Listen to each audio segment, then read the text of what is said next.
So, unfortunately, I did not pass. I don't know why I'm laughing.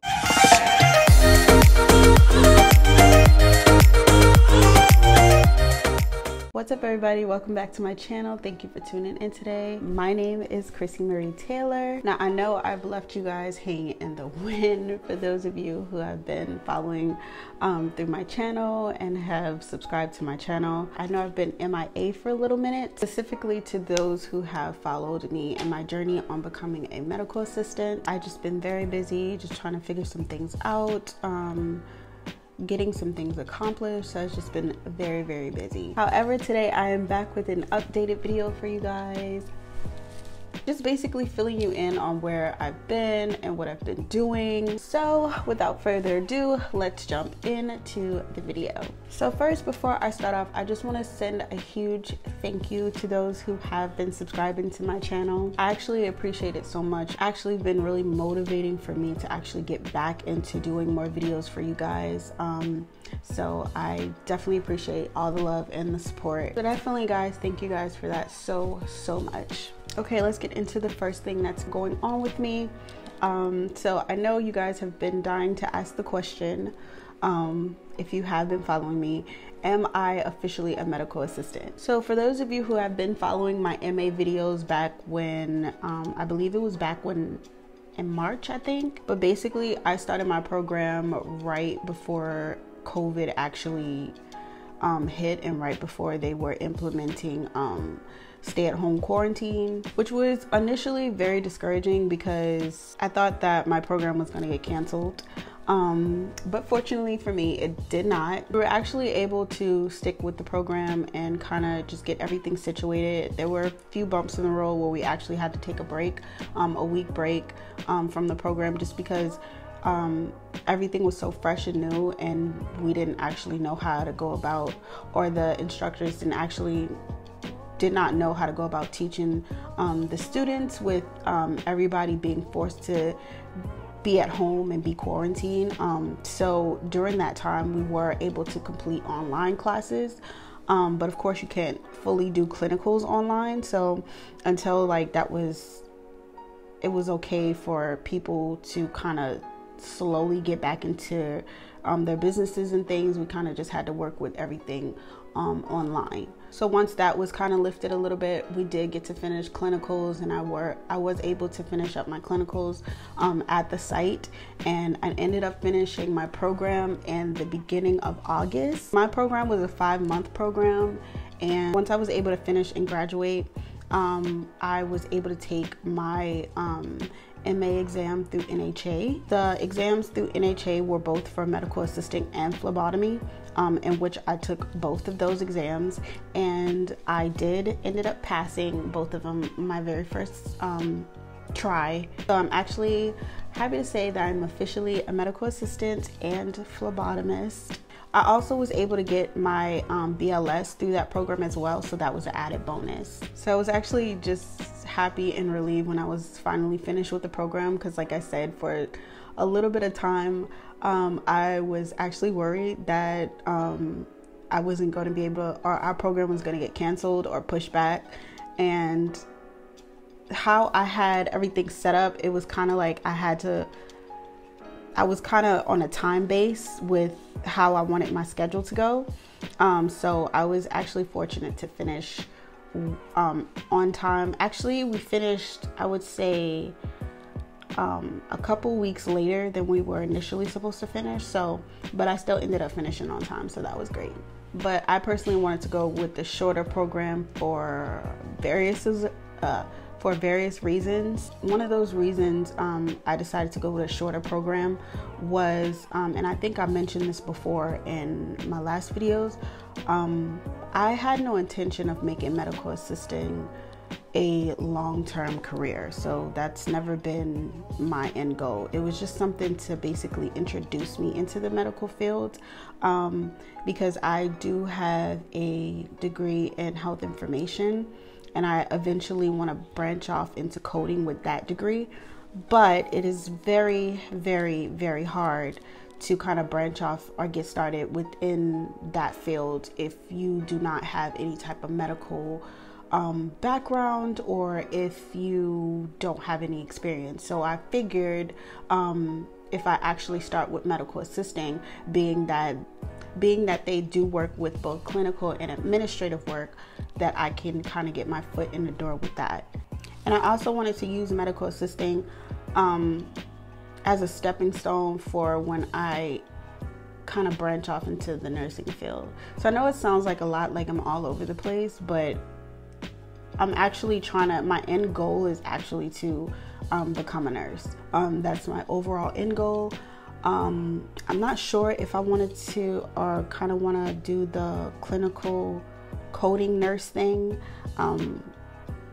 But the whole reason why I initially got a degree in health information, because at the time I could not go to school as a nurse because I was a new mother and I just felt like it was going to be a lot more difficult to go to school with a newborn baby, especially going into nursing.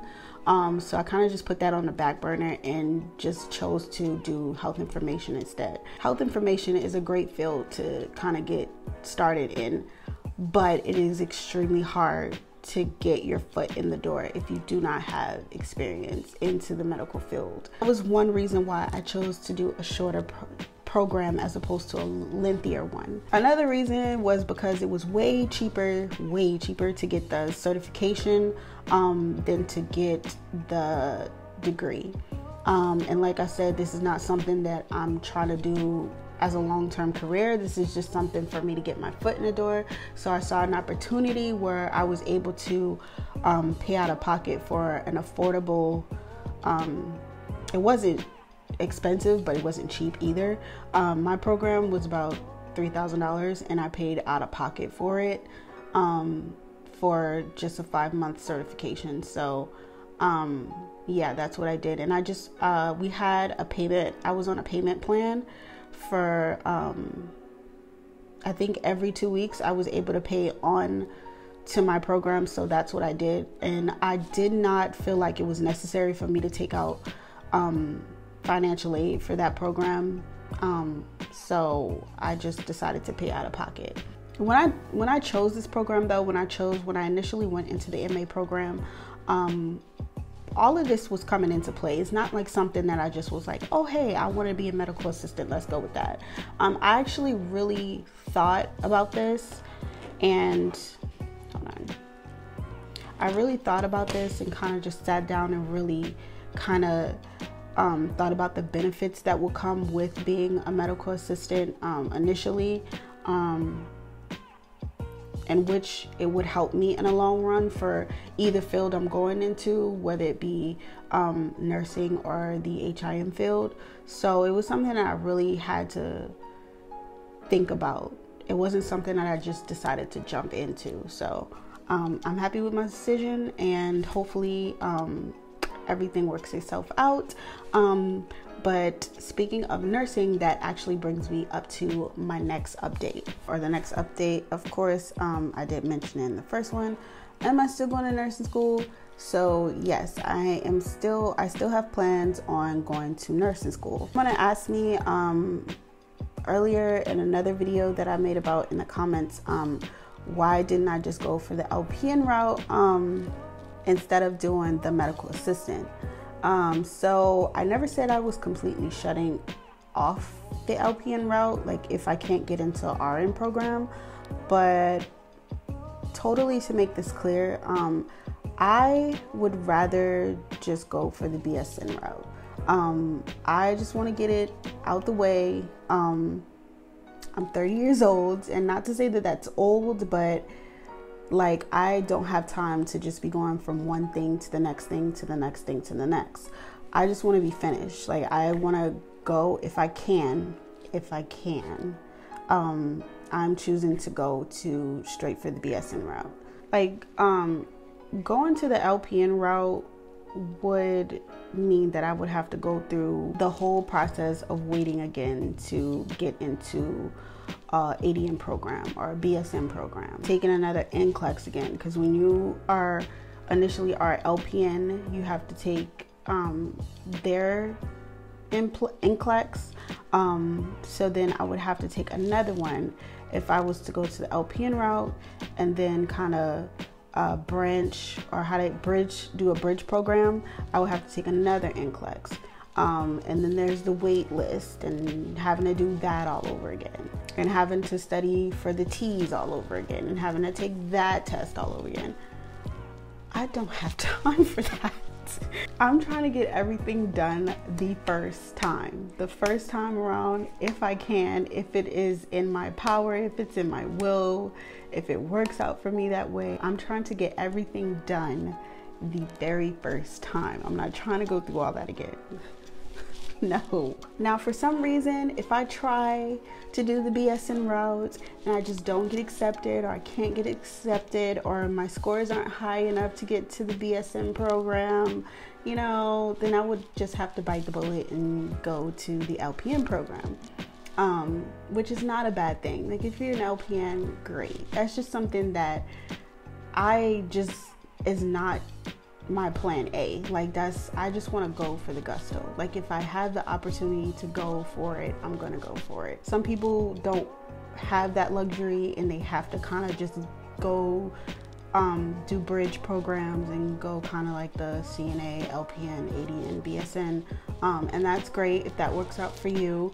I'm just trying to get everything done the first time, but we'll have to see how everything plays itself out. But as far as my plan on going to nursing school, yes, that's still full in effect. So to the next question: was I able to find a job as a medical assistant?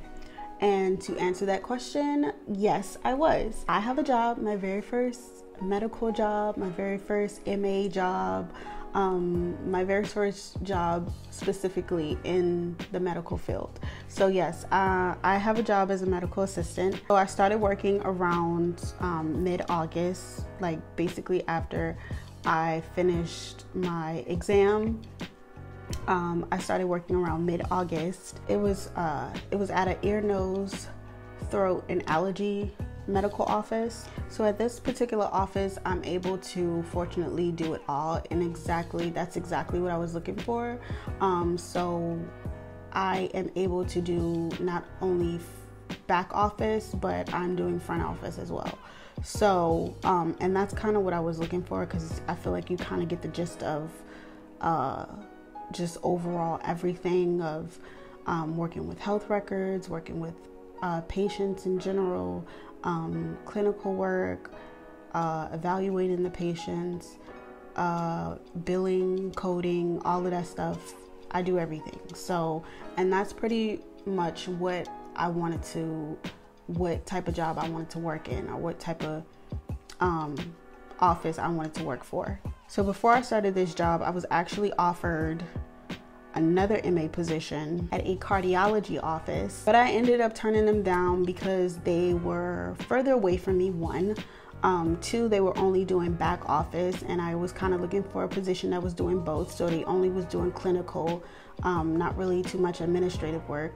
And also the office that I'm currently working for now, they paid a little bit more. And that's not to say that go work somewhere wherever they're paying you more, because sometimes money isn't everything. Like, you can be getting paid more at one facility and getting paid less at the other facility, but you end up like in the facility that you work at, that you're making less money. So it's really not all about money. It's really about personal preference and what you're willing to do or wanting to do, or what actually holds your interest. But for me, like I said, I wanted to work in an office where I was doing clinical and administrative duties, and then on top of that, they were already paying more. So of course, naturally, I chose the ear, nose, and throat and allergy office as opposed to the cardiology office. Next question, did I actually pass the RHIT? So, unfortunately, I did not pass. I don't know why I'm laughing, but okay. I did not pass the first time I took my RHIT, and that was the test that I was kind of cringing about, because I was just so nervous to take that test because it is extremely hard. So yeah, so I did not pass the first time of taking that test. So I am going to be scheduled to take it again. I think the beginning or end of, I think the end of November or the beginning of December, if not, because once with the RHIT, if you don't pass the first time, you have to wait, I think, about 90 days to retake the test again. You can take it as many times as you want, but you have to take it 90 days after if you didn't pass it the first time. So unfortunately, I did not pass it. But the good thing about it was I was able to kind of see what kind of questions they asked on the test, what they're looking for, and things of that nature. So I was able to kind of go back and study on the things that I had trouble figuring out during the test. Things that I was actually stumped on, I kind of, made a mental note to kind of go back and review that. If you are familiar with the RHIT and you are looking to take it soon, or even if you are in the health information program at the moment, definitely study the whiteboard notes. If you don't know what that is, I'll definitely link that also in the description box below. But I'm pretty sure if you are in the health information program, or if you have your degree in health information and you are looking to take the RHIT test, I'm pretty sure you know what the whiteboard notes are. So a lot of those questions were asked during the test. So be sure to kind of study with that if you are taking the RHIT test. I am actually going to look into making a more in-depth video just about what kind of questions or what to study for before taking the RHIT, just to kind of what to look for, what to study for, just some tips and tricks that you can kind of do to kind of better prepare you for the test, along with the whiteboard notes that are already there for you. But I'm actually thinking about doing that video once I actually pass the RHIT exam. So, and I want to do that with the medical assisting exam as well. So if you took your test through NHA, I'm definitely going to do a video kind of breaking down what are the things that you need to look for and study for, just so you have an idea. If you did not take your exam with NHA, I still kind of recommend you watching that video, because I'm also going to kind of give off some material that you can actually use for your exam in particular. So yeah, definitely be on the lookout for that video, because I will be making that video soon to come. But yeah, it can definitely be frustrating and discouraging when you fail an exam, no matter what exam that you're taking. But it definitely can be frustrating. It can be devastating, and just, discouraging. But you only truly fail when you give up. And I know that sounds really corny and cliche, but it's true. So guys, just keep going, just keep studying, taking questions that you didn't understand from the test, take that, use it, study for it, and just kind of better prepare yourself, use different tactics, and just keep trying and you'll get it. So that's kind of where my mental note is with it. So like I said, it's unfortunate that I failed, but I will be taking that test and I will be coming for that test again. And like I said, probably by the end of November or early December, I will be taking it. It has been a little bit difficult for me to kind of set aside some study time, since that, now that I'm working now, but it is mandatory that I, focus on that, and try to make time for that, and just kind of, prepare myself efficiently so that I can nail this test the next time I take it. So that's kind of what I've been doing. That's kind of been the update for you guys.